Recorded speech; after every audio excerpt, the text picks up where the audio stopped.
Νέα αναπτυξιακά μοντέλα που θα βγάλουν την Ελλάδα και τον Ευρωπαϊκό Νότο από την κρίση στην ανάπτυξη ήταν στο επίκεντρο της παρουσίασης βιβλίου του Ιδρύματος Μεσογειακών Μελετών και του γερμανικού think tank Friedrich Ebert, στην οποία παρέστησαν εκπρόσωποι της πολιτικής και οικονομικής ζωής της χώρας με διακεκριμένους ομιλητές.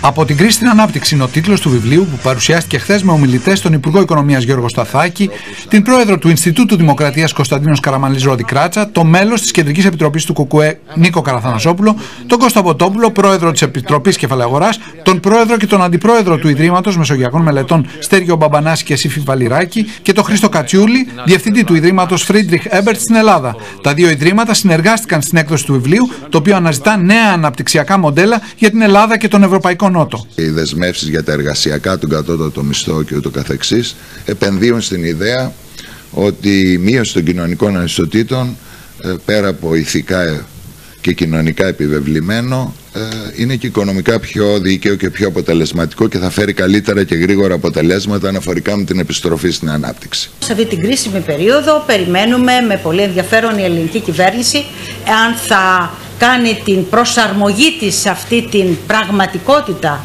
που αποτελεί η συμμετοχή μας στην Ευρωπαϊκή Ένωση, θα ακολουθήσει άλλους δρόμους οι οποίοι θα ήταν επικίνδυνοι για το έθνος. Η Ελλάδα δεν αντέχει άλλο λιτότητα και ύφεση. Χρειάζεται ανάπτυξη και απασχόληση.